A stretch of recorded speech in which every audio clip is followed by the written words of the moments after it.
India Legal presents Courts Roundup.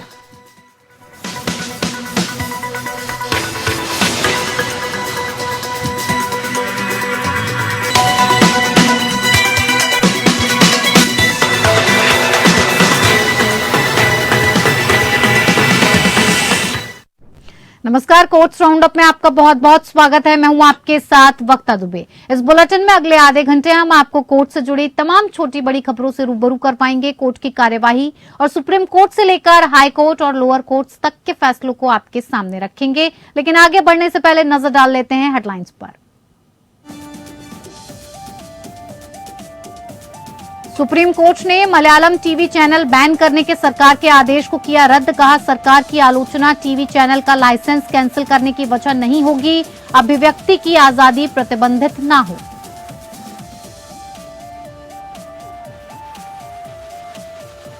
केंद्रीय एजेंसियों के दुरुपयोग और जांच, गिरफ्तारी पर दिशा निर्देश की मांग वाली याचिका पर सुनवाई से सुप्रीम कोर्ट का इनकार। कहा, नेताओं की गिरफ्तारी पर नहीं लगा सकते रोक। राजनेताओं के पास जांच से बचने का कोई विशेषाधिकार नहीं। हक के हनन पर कोर्ट जाए नेता। बढ़ते कोरोना के मद्देनजर चीफ जस्टिस ने हाइब्रिड हियरिंग की दी इजाजत। कहा, एडवोकेट वर्चुअल हियरिंग कर सकते हैं।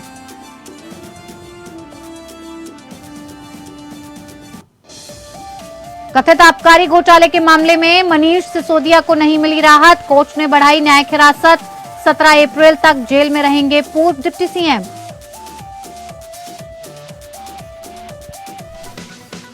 India presents Courts Roundup.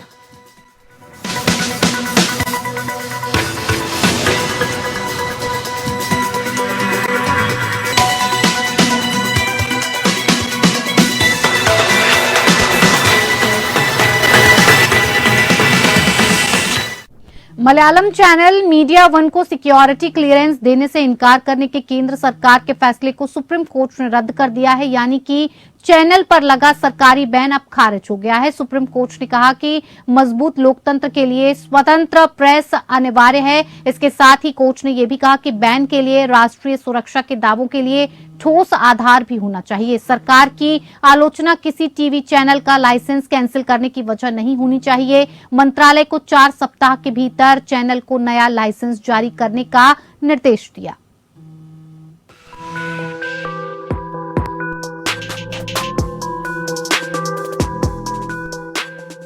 Supreme court से केंद्र को झटका लगा है।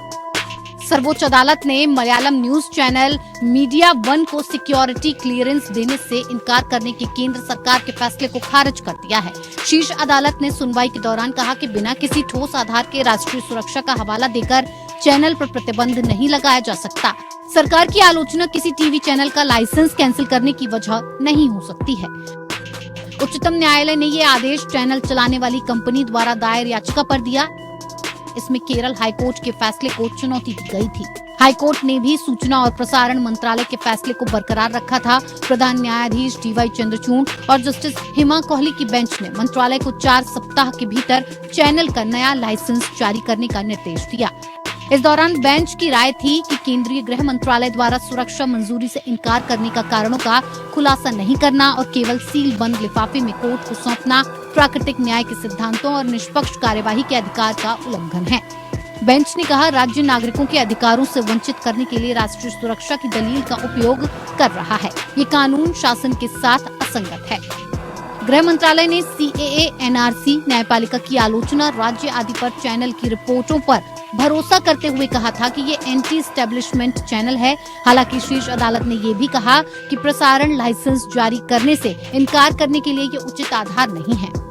कोर्ट ने कहा, प्रेस की ड्यूटी है कि वो नागरिकों को हार्ड फैक्ट्स के बारे में जानकारी दे। सरकार की नीतियों के खिलाफ चैनल के आलोचनात्मक विचारों को व्यवस्था विरोधी नहीं कहा जा सकता है। ये विचार मानता है कि प्रेस को हमेशा सरकार का समर्थन करना चाहिए। एक मजबूत लोकतंत्र के लिए स्वतंत्र प्रेस आवश्यक है। सरकार की नीतियों की आलोचना को अनुच्छेद 19(2) के तहत किसी भी आधार से नहीं जोड़ा जा सकता, जो मुक्त अभिव्यक्ति को प्रतिबंधित कर सकता है। पीठ ने कहा कि किसी चैनल के लाइसेंस का नवीनीकरण न करना अभिव्यक्ति की स्वतंत्रता के अधिकार पर प्रतिबंध है। और इसे केवल अनुच्छेद 19(2) के आधार पर लगाया जा सकता है। इसने आगे कहा कि चैनल के शेयर धारकों का जमात इस्लामी हिंद से कथित जुड़ाव चैनल के अधिकारों को प्रतिबंधित करने का वैध आधार नहीं है। किसी भी सूरत में इस तरह के लिंक को दिखाने के लिए कोई सामग्री नहीं है। शीर्ष अदालत ने ये भी आगाह किया कि राष्ट्रीय सुरक्षा के दावे हवा में नहीं किए जा सकते और इसके समर्थन में ठोस सबूत होने चाहिए। Bureau report. देश की सर्वोच्च अदालत से देश के विपक्षी दलों को एक बड़ा झटका दिया है। सुप्रीम कोर्ट ने कांग्रेस सहित 14 विपक्षी दलों की एक याचिका पर सुनवाई करने से इनकार कर दिया, जिसमें केंद्रीय एजेंसी सीबीआई ईडी के दुरुपयोग पर रोक के लिए दिशा निर्देश जारी करने की मांग की गई थी। कोर्ट ने कहा कि नेताओं के लिए अलग नियम नहीं बना सकते, उनके अधिकारों का अगर हनन होता है तो वो कोर्ट आए।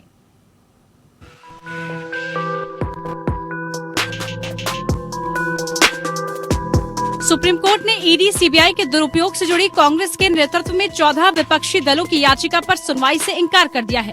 इसके बाद विपक्षी दलों ने अपनी याचिका वापस ले ली है। याचिका में विपक्षी नेताओं के खिलाफ सीबीआई और ईडी जैसी केंद्रीय जांच एजेंसियों के मनमाने उपयोग का आरोप लगाया गया था। याचिका में गिरफ्तारी, रिमांड और जमानत जैसे मामलों को नियंत्रित करने वाले दिशा निर्देशों का नया सेट जारी करने की मांग की गयी थी। कोर्ट ने जाँच पर दिशा निर्देश देने से मना कर दिया है। कोर्ट ने दो टूक कहा कि देश में नेताओं के लिए अलग नियम नहीं हो सकते हैं, इसी वजह से इस याचिका पर सुनवाई संभव नहीं। वैसे विपक्ष की तरफ से अभिषेक मनु सिंघवी ने कहा था कि आंकड़े बताते हैं कि 885 अभियोजन शिकायतें दर्ज की गई थी, सजा सिर्फ 23 में हुई है। ऐसे में 2004 से 2014 तक लगभग आधी अधूरी जाँच ही हुई। ये भी तर्क दिया गया कि 2014 से 2022 तक ईडी के लिए 121 राजनीतिक नेताओं की जाँच की गयी है, उनमें से 95% विपक्ष से है। इस पर सीजीआई जस्टिस डी.वाई. चंद्रचूड़ ने कहा कि ये एक या दो पीड़ित व्यक्तियों की दलील नहीं है, ये 14 राजनीतिक दलों की दलील है। क्या हम कुछ आंकड़ों के आधार पर कह सकते हैं कि जांच से छूट होनी चाहिए? आपके आंकड़े अपनी जगह सही हैं, लेकिन क्या राजनेताओं के पास जांच से बचने का कोई विशेषाधिकार है? आखिर राजनेता भी देश के नागरिक ही हैं। सीजीआई ने कहा कि राजनेताओं के पास कोई विशेषाधिकार नहीं है, उनका भी अधिकार आम आदमी की तरह ही है। अगर ये करना भी है तो ये विधायकी का काम है। राजनेताओं के लिए हम अलग से कोई दिशा निर्देश नहीं दे सकते। आप मांग कर रहे हैं कि कोर्ट दिशा निर्देश जारी करे। सीजीआई ने कहा कि किसी भी जांच एजेंसी के पास उसका अपना अधिकार होता है। अगर किसी भी नेता के संवैधानिक अधिकार का हनन होता है तो उसके लिए अदालत है। फिलहाल कांग्रेस समेत 14 राजनीतिक पार्टियों के द्वारा जांच एजेंसी के द्वारा मामले में गिरफ्तारी को लेकर नई गाइडलाइन बनाने की मांग वाली याचिकाओं पर सुनवाई से इनकार किया, जिसके बाद याचिका वापस लेने के आधार पर उसे खारिज कर दिया गया। Bureau report. देश में कोरोना के मामले फिर तेजी से बढ़ने लगे हैं और इस बीच चीफ जस्टिस चंद्रचूड़ ने कोरोना के बढ़ते मामलों को देखते हुए अधिवक्ताओं को कोर्ट में वर्चुअली पेश होने की अनुमति दे दी है। सीजीआई ने कहा, अखबारों की रिपोर्ट बताती है कि कोरोना के मामले बढ़ रहे हैं। ऐसे में अगर वकील अदालत के सामने वर्चुअली रूप से पेश होना चाहते हैं तो वो ऐसा कर सकते हैं। वो हाइब्रिड मोड में भी काम कर सकते हैं। आंकड़ों के अनुसार पिछले 24 घंटे के अंदर देश में रिकॉर्ड 4,435 लोग संक्रमित पाए गए। ये पिछले 163 दिन के आंकड़ों में सबसे अधिक है। इसके साथ ही साथ देश में एक्टिव केसों की संख्या की बात करें तो 23,091 ये संख्या पहुंच गई है। एक्टिव केस का मतलब ऐसे मरीज जिनका अभी इलाज चल रहा है। कोरोना से होने वाली मौतें भी बढ़ गई हैं। पिछले 24 घंटे के अंदर 15 लोगों ने जान गंवा दी। इनमें 4 केरल और महाराष्ट्र में मौतें हुई हैं।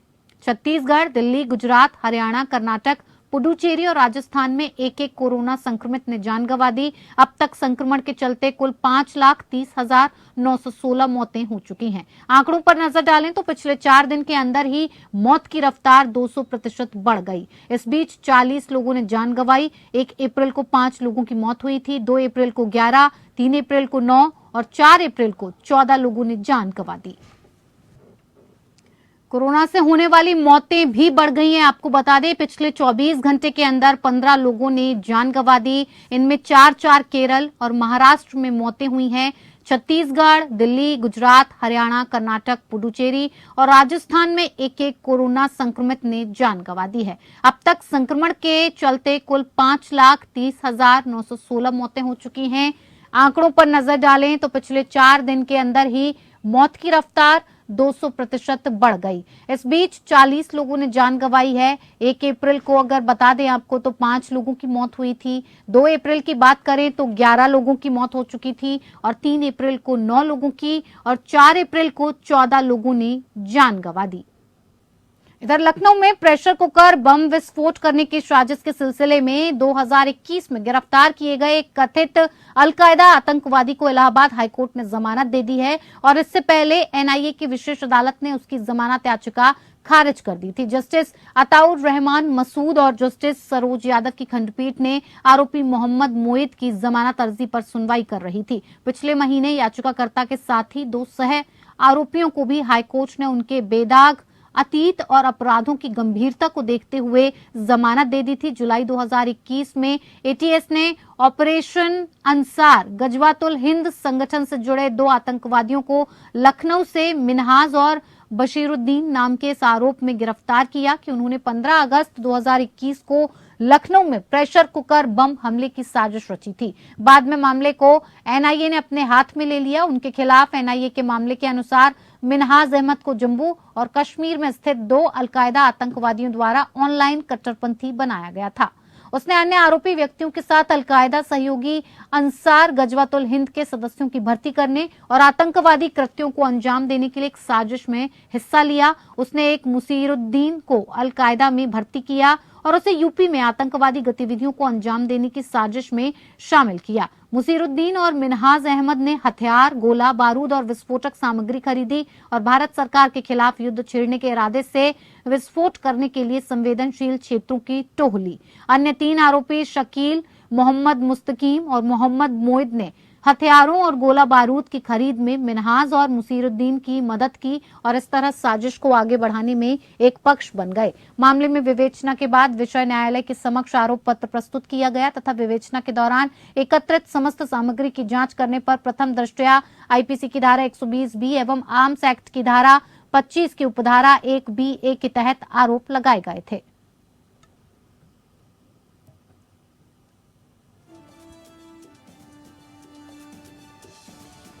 लखनऊ आतंक साजिश केस से जुड़ी हुई आपको बता दें खबर। अलकायदा के कथित आतंकवादी को इलाहाबाद हाईकोर्ट ने दी जमानत।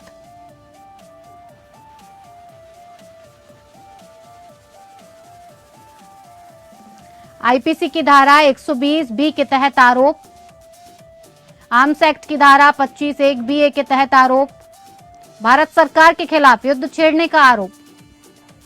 एनआईए की विशेष अदालत ने जमानत याचिका खारिज की थी। कथित शराब घोटाला मामले में प्रवर्तन निदेशालय ने दिल्ली के पूर्व उप मुख्यमंत्री मनीष सिसोदिया के खिलाफ जो केस दर्ज किया है उसमें अदालत ने उन्हें राहत देने से इनकार कर दिया है। कोर्ट ने सिसोदिया की जमानत पर सुनवाई के बाद उन्हें 17 अप्रैल तक न्यायिक हिरासत में भेज दिया। गौरतलब है कि ईडी द्वारा दर्ज मामलों में आज सिसोदिया की न्यायिक हिरासत खत्म होने के बाद उन्हें राउज एवेन्यू कोर्ट में पेश किया गया। इससे पहले अदालत ने सीबीआई द्वारा दर्ज भ्रष्टाचार के मामले में भी सिसोदिया को 17 अप्रैल तक के लिए न्यायिक हिरासत में भेजा हुआ है। ऐसे में अब उनका 17 अप्रैल से पहले जेल से बाहर आ पाना मुश्किल है। सिसोदिया के वकील विवेक जैन ने अदालत में दलीलें रखते हुए कहा कि सिसोदिया और उनके परिवार के अकाउंट में एक भी पैसा नहीं आया है। ईडी ने उनके घर पर छापा भी मारा था और बैंक अकाउंट भी चेक किया था। यहां तक कि वो सिसोदिया के पैतृक निवास पर भी गए। जहां तक मनी लॉन्ड्रिंग की बात है तो उनके खिलाफ इसमें कोई केस नहीं बनता। वकील विवेक जैन ने कहा, मनीष के खिलाफ पीएमएलए की धारा में कोई केस नहीं है।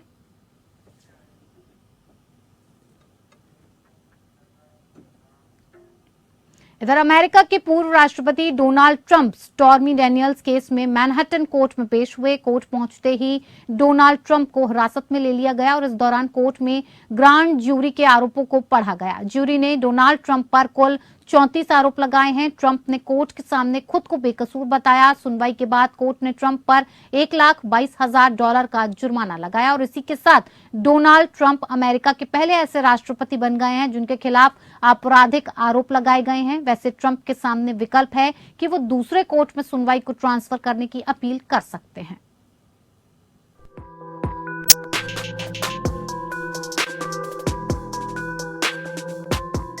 इतिहास में ये पहली बार हुआ है जब अमेरिका के एक पूर्व राष्ट्रपति को कोर्ट में एक आपराधिक अभियुक्त की तरह पेश होना पड़ा।